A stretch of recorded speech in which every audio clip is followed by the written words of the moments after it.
Here we go. Testing, testing, testing. Decision dominance. What is it? How is it? And what does this actually mean for today's seminar?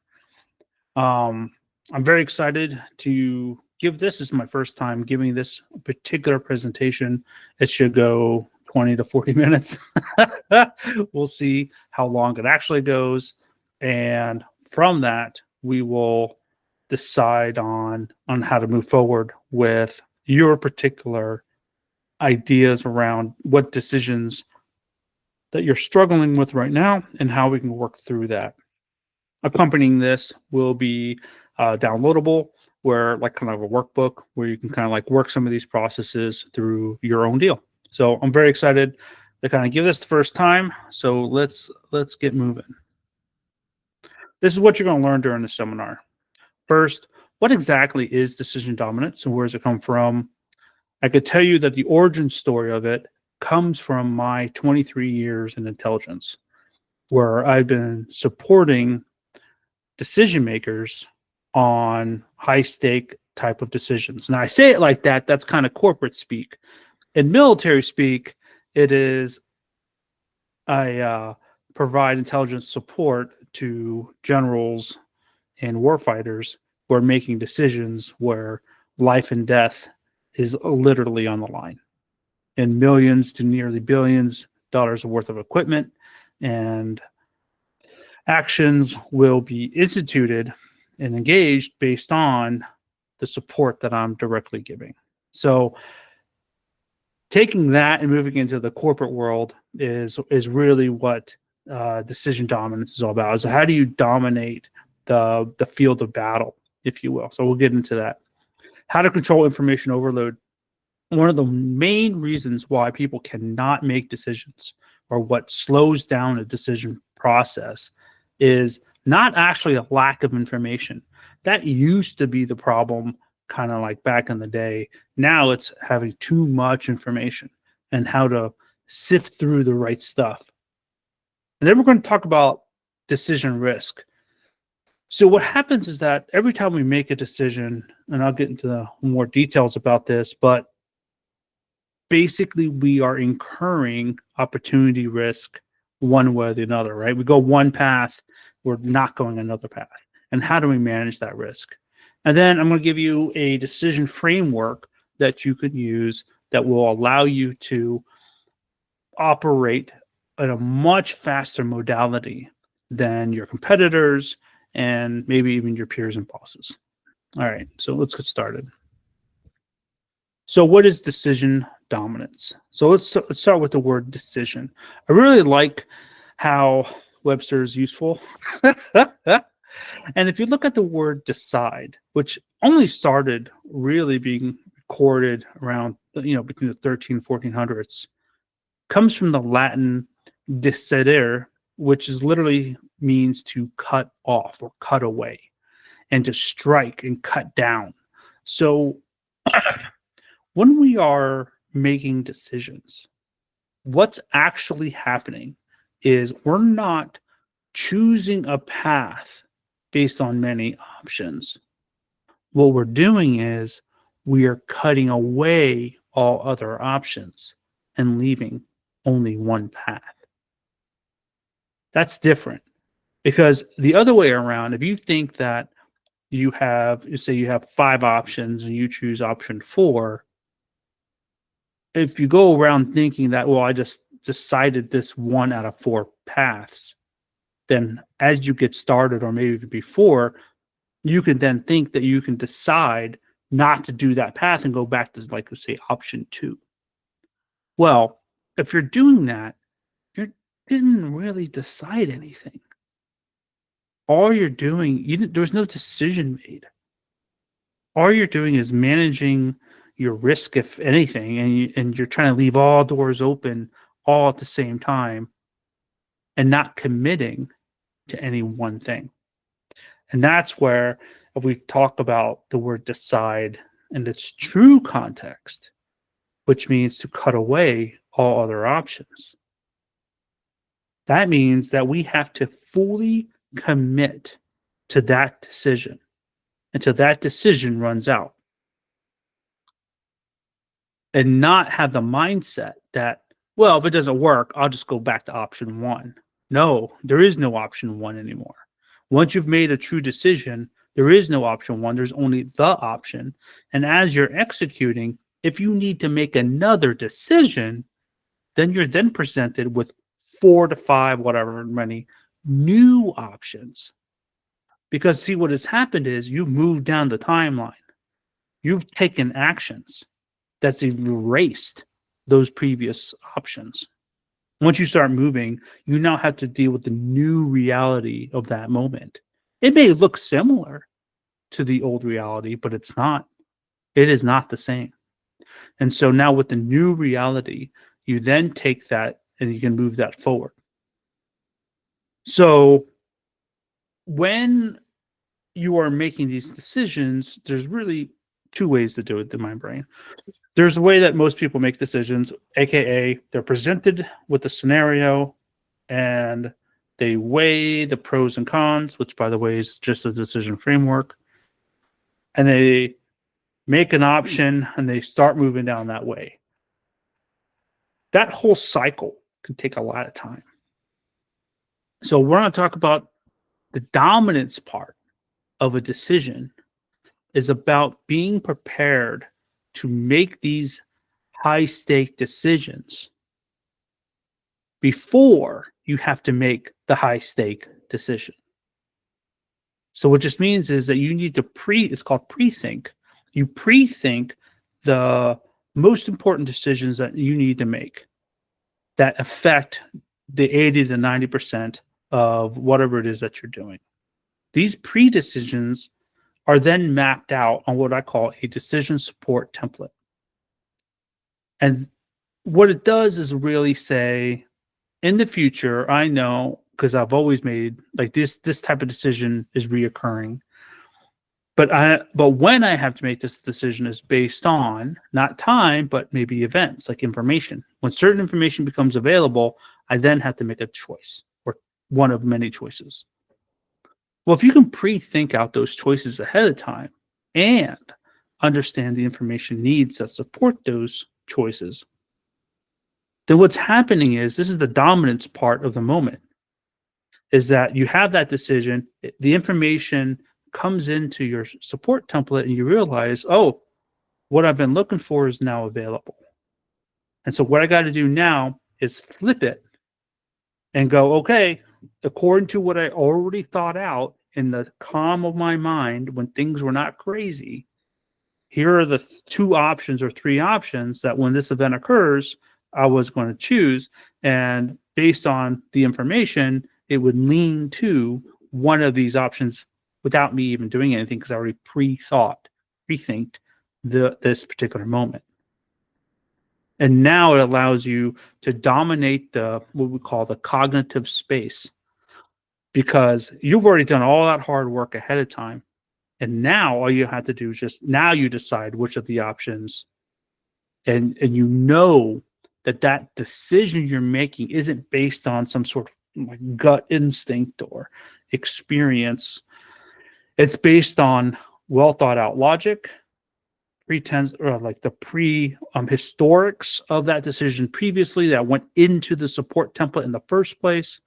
And you know that represents a lot of hours like captured of thought in collaboration. And so that when you're making that fast, oh, the answer is A, we're moving forward, you'll be blowing people away because it would take them now days to months to years, in some cases, to make that type of decision that you can make nearly instantly in the moment of the decision, because you already spent that time ahead of time. And that's where decision dominates. That's the magic of decision dominance. All right, so we'll talk about like how to control information, right? Overload, underload. In both cases, what happens is we feel frozen in the decision process. And that can be because that we feel like, oh man, if I just knew just a little bit more, I would feel confident. Or I have so much information, I can't make sense of any of it. And analysis paralysis, is a real thing for most decision makers. So just because you're in your senior leader position up in the C-suite plus, learning how to get through analysis paralysis is a key skill. Now, most decision makers also feel like there's a minimum cut of information they need. But because they haven't done like a decision support template that I mentioned before, they don't actually know what that information actually is. And so they move forward. And as they're moving forward, they keep upping the bar of information. Well, you just found out. All right, make a decision. Well, I could really use this much information. It's like, all right, then this much information comes in. And you're like, well, I could use this much. So it just keeps escalating because the actual information that is required to make the decision was never clearly defined. And then when we have too much information and we can't make sense of the data, and so we have 1,000 things thrown at us and we don't know what 50 are relevant, especially in the soup. Like in that time in which we are making those decisions, we have no idea what is the real, right? And so when you do that pre-think though, and you've already defined the 50 information needs, now you're not looking at 1,000 things trying to figure it out. You're looking in the 1,000 things for the 50 that you know are relevant.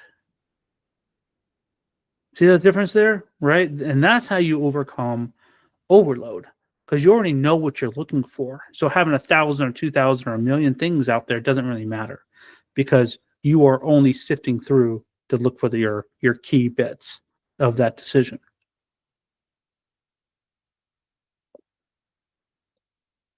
And so how do we control this information, right? I already alluded to it, but let's get into some details. First, you need to identify the key decision that you need to make, and you really need to get these decisions down to like binary options. Yes or no. Like left or right, here or there. Not there.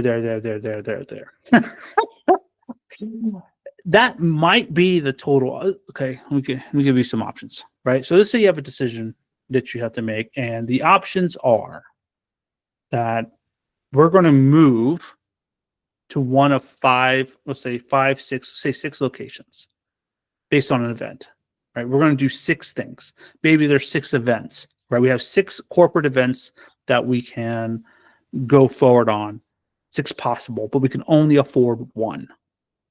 So how do we know which of those 6 events are the best ones? Well, I don't want you to create a template where you have 6 options. That's not going to work. What will work though is if you group those 6 options into 2 categories that makes sense for your decision, and then you align the information that supports either of those categories. Give you an example. We're going to do one of these 6 events. The question is, do we do it locally, or do we go, let's say, to some major convention center, international, right? So we'll say go locally or international. Let's make it extreme. Okay, so there's my first binary option, and then I have the information that supports the funding for either of those, because maybe money is the most important information on that. Well, it comes up that we can afford international, and we'll have more ROI if we go international. Okay, so that's the first binary decision. So now we're going international. Out of the international, how many options are left? Well, there's 4. Okay, how do we group those 2 options, or there's 4 options, into 2 options? Well, there are, say, it could be hosted by partner company, or we host it. As just random examples. What information supports the best ROI for those 2 decisions? And now we decide on, let's say, host nation or the host company partner is going to host it for us. Well, the partner is going to host it for us. And that's based on the information needs. So we then split it again. Boom. Now we're down to 2 places, right here or there. And then based on the information needs, we then make another decision. So you had 6 options in the beginning, but because you grouped them into 2 binary options each time, and then you fed those binary options with information needs, so that as the information came in, you knew which decision line was supported, which reporting helped and supported which decision line the most. And then you can make your decisions. Like, well, it looks like local's better, and out of local, this is the best spot based on the information as it comes in.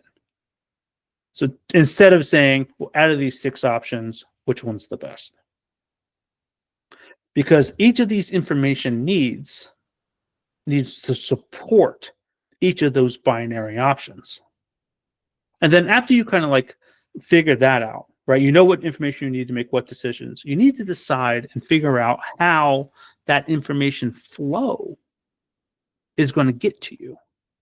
Is it going to be in a weekly report? Is it going to be in a meeting? Is it going to be, what you call it, a chat of some sorts? Is it going to be in the news? Is it news driven? Do you have a team of people that's dedicated to this information domain who's sifting through the internets, right? Trying to find you these 15 different information bits to support your decisions. Whatever that is, you need to figure out how that information, you got to map it out.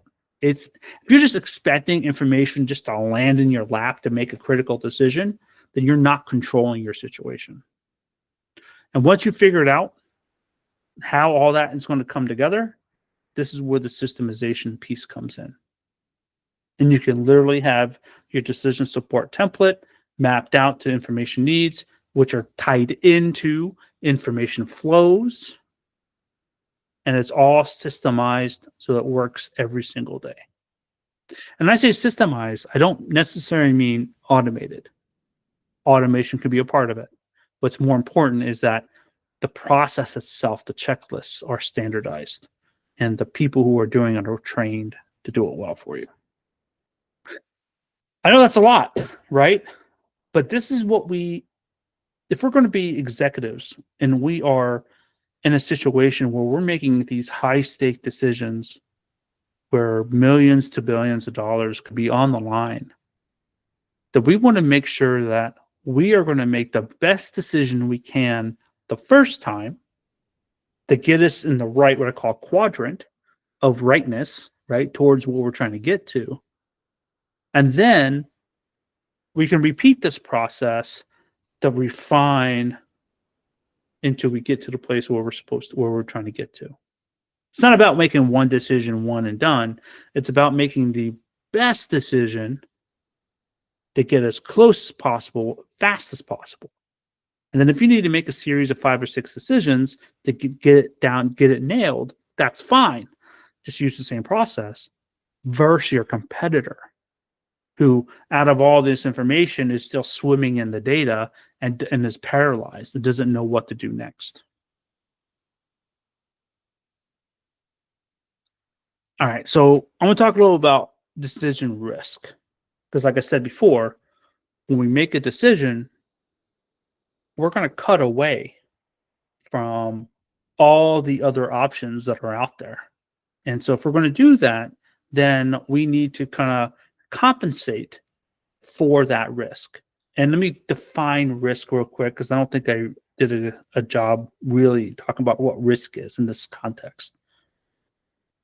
Risk means you have a plan, and the risk of that plan not coming together due to variables that are outside of your control. That outside of your control part is risk. From a project management perspective, the way you manage risk is you just have cash. Right? Cash fixes all things. So the more cash you have, the more risk you have, right? Or vice versa. And so when you are thinking about decision risk, you got to understand that you're not working in a bubble. right? You're working in a world where there's other things happening around you that are outside your control. So decision risk is a combination of having confidence and then the cost of the failure. Confidence is one of those values, and competence is the profession. So what do I mean by that? It means there's two types of confidence. And I'm going to give you a little sidebar here. Side quest on confidence. There's two types of confidence. There's competent confidence, aka the confidence you get by doing a thing, and you are very confident in your ability to execute that skill, task, knowledge thing. And then there's self-esteem confidence. This is kind of like where your baseline self-worth is at. If you ever want to test your self-worth, pay attention the next time somebody says in a room, "You all are terrible," right? If you take offense to that statement, then your self-esteem may be a little lower than you would like it to be. Because somebody of a high self-esteem would be like, "Well, they're not talking about me. Right? They're talking about somebody else." Because I'm very confident. I have an internal self-worth, and that allows me to have an internal baseline confidence in just existing, right? And just existing. And then on top of that is your competent confidence of doing the thing. There's two different types. And side quest, if you want to develop somebody's self-esteem confidence, you praise them just for being. Nothing else. Like, for instance, you walk up to them in a meeting or after a meeting or just at random, and you fist bump, and you rock, and just walk away. That is how you build self-esteem and self-confidence. If you reward somebody for doing a thing, then you build up their competent confidence. "Oh man, that was a great job you did on that project." Now you're tying that praise to that particular job. So as an executive and as a leader, you got to understand there's two things you're building. And you want to build up the baseline while building up the competence at the same time. And a little harder, self-evaluation. Like, you got to sit with this for yourself a little bit and think about, where is your self-esteem confidence, your baseline sitting? Do you fear failure? Do you worry about what other people are thinking? Do you feel like people are out to get you? Do you feel like everybody else is wrong? These are some signs that you need to build up your internal confidence and understand that you are a worthy and awesome out of the box. And then we'll build on that based on what you do. So there is that. So when we manage risk, we also want to identify the cost of the failure and how those costs could be mitigated. So what does this mean? I mean, it's like, well, we're going to make a decision and it might fail. Okay. What's the cost of that failure? Is it tens of dollars, thousands of dollars, millions of dollars, billions of dollars? I'm going to give you an example. A very large international company made a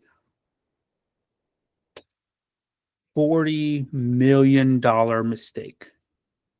One guy who got fired made a $40 million mistake because the data layers that they were managing, there was a baseline layer of data. We'll call it was GIS, so we'll call it a map. And when they did the overlay that they were supposed to do, it was supposed to line up perfectly.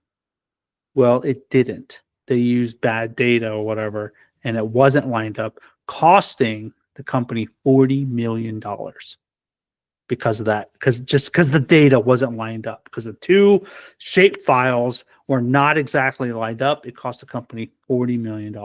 Now, that's a big decision, right? When they chose the data, when they chose to go through that process, They didn't think about all the bad things that could happen because they didn't consider the risk in that decision. And so when it ended up bombing out, what do? They do what all corporations do. They just take the guy or gal and they fire them, right? And they close the project. That's the standard operating procedure. Tell me I'm wrong. And so if we want to change things, right, and we want to manage decision risk appropriately, you got to understand the cost of the failure, and you got to stomach it. You got to be like, this is going to be a 40 million failure if we mess this up. And if you can't stomach it, then that's not an option that you can do. Just saying, right? So you got to be able to stomach it. And then you got to understand that no matter what, there's never a safe decision. There's never like a decision that has no risk associated. Case in point, if you notice my background today, I am sitting in a local hotel. I made a decision that I was going to do this seminar on this day at this time, and I put it out to the world that this is happening. I can't. Oh, yeah. And so that was the decision I made. I did not calculate that 24 hours ago, my internet line at my home would be cut and I would lose my home office capability. I did not consider that into my decision process. And so this morning, I had to overcome that risk with a little extra cash, aka I had to get a room for the day to mitigate, right, that risk that popped up. Now, let's just say, I mean, I would have never thought that there was any risk to this decision, to be honest. But here we are. Here we are. So that means every decision has some risk. And also, you got to understand that there's limitations that determines the level of the difficulty of decisions that you can make. So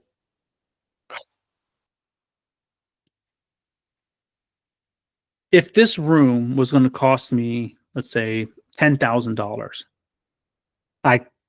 this seminar would not be executing, right? Like I have a limit, I have a budget limit to what I can throw against this risk, for overcoming this risk in this particular case. So whatever your limitations are, there will always be like those limitations. And those limitations will make every decision more difficult the more limitations you have. If I had $1 zillion, what I have, right, we'll make it work. Don't have $1 zillion. So that means it's now the level of difficulty of the decisions become more. That makes sense. Which also means that you gotta get creative to solve those problems. Oh my goodness. Okay, cool. So now we've kind of talked through what decisions are. We talked briefly about DSTs. We talked about information and how information is a paralytic to the decision process and how to overcome that. I'm going to leave you with the fastest and best decision framework that I have ever come across. And I am not the one who created it. This was actually created by fighter pilots. And what it basically is that when they're in a dogfight, they realized that there were 4 moments in every engagement. And a very smart guy, one of these fighter pilots, broke it down. You can go look it up. But it's OODA, right? Observe, orient, decide, and act. And that every decision that we make at the end of the day goes through these 4 steps. If you are interrupted in any of these 4 steps, you cannot be effective. You will not, at the end of the day, act, right? Because all decisions lead to actions. You will not execute. Vice versa. If your competitor is disrupted in any of these 4 phases, they also cannot act. Just saying, putting that out there. So what does that mean? So let's go through it. Observe. You need to be able to be aware of the problem in the first place. What you don't know is going to hurt you. And so if you can't even be aware that there's something happening, then you cannot make any decisions to move forward. And so this is talking about, when I talked about before, the importance of systemizing your information flow to make sure that you are constantly fed with the right data that allow you to make the decisions that you need to make. Because if you don't do that, aka you can't observe the threat, then you're just gonna get schwacked, right? So observing is the very first thing. If you're blind to the moment, you can't do anything. Next step is to orient. Now, when we slow down the process of, I am aware there's a problem, but that's only like part of this process. Next is to orient yourself. So you need to be able to know where you stand in comparison to the problem. There's a problem. From my point of view, I am now orienting myself to the problem, and I can see the distance, and I'm like, oh, that is a problem, but because of where I'm at, it's a big problem, it's a little problem, it's not a problem. Right? And the dogfight world, it is, we're flying and we look, okay, I see the enemy. Excellent. First step. Right? And I go, what is that enemy doing this particular second? Oh, that enemy is trying to get behind me.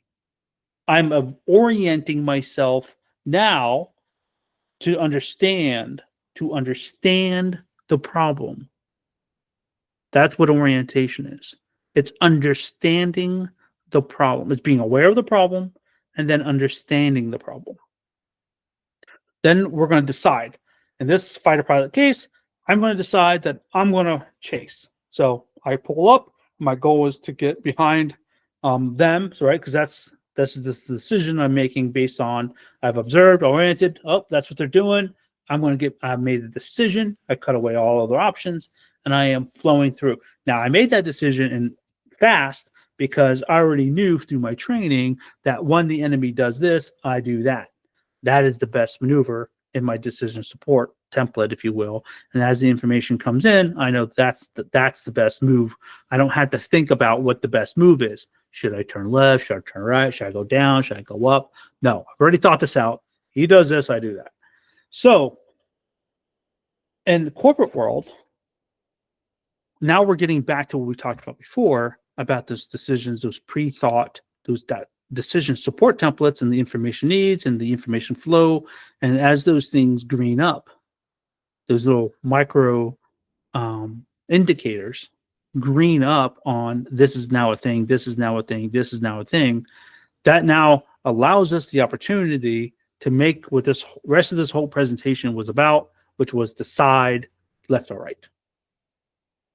And then, which I was surprised to learn this, because again, 23 years in the military, I am sort of action-oriented because of the military, not because of me. People don't act. People will make a decision and then leave the decision hanging in the air and not direct somebody specifically to execute the decision, which kind of blows my mind, but apparently this is a very common thing in corporate America. So now in the act part, now that we've decided left or right, this place or that place, this money or that money, this project or that project, and we've made the decision, like, boom, this is what we're doing. Now we need to act.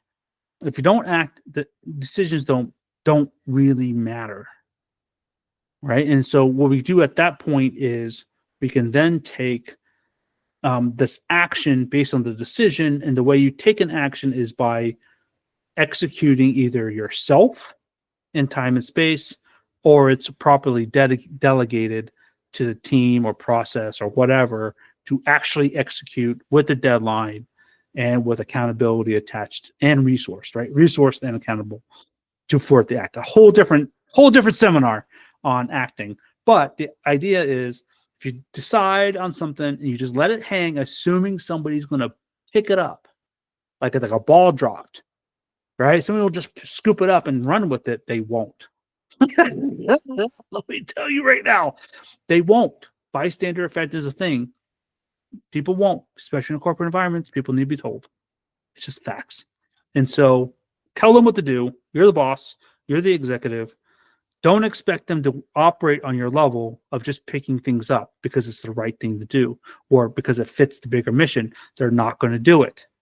Your subordinates will not do that because A, they're not trained to do that. They've been trained their entire career not to think outside the box, essentially, and to do what they're told. So unless you've cultivated a different type of relationship with your teams, this is what you're going to get. So you got to be prepared for that, and you got to act. So UDA, observe, orient, decide, act. 4 steps. If you're blind in any of those spots or you can't function, then you can't act. If your competitor can't, then they can't act. So you need to have your systems in place to allow you to make this the fastest. When I say this is the fastest, I want you to understand, like, this is something that fighter pilots do, right? And so key takeaways. First, remember decision dominance. You got to cut away all the other options. Then information management. You got to systemize your information and the needs and the feeds. Your decision risk is that cost of the decision. Remember, there's no free decisions. All decisions have risk, all of them. And then UDA, once you can make a decision, you have it all worked out ahead of time, right? And that allows you to operate at a speed that's way more aggressive and way more 1% edge than any of your competitors. And that's really the brief for today, right? That this is the seminar. So I want to thank you guys for listening through this first time run through. I think it went pretty good. If you're excited as I'm excited about how to implement this in your daily life, I'm offering a 30-minute coaching experience in which we'll go over a key decision that you are faced with right now, and we work this process for you, and then you can decide how to move forward from there. All right, very excited to talk to you. You guys have a great day.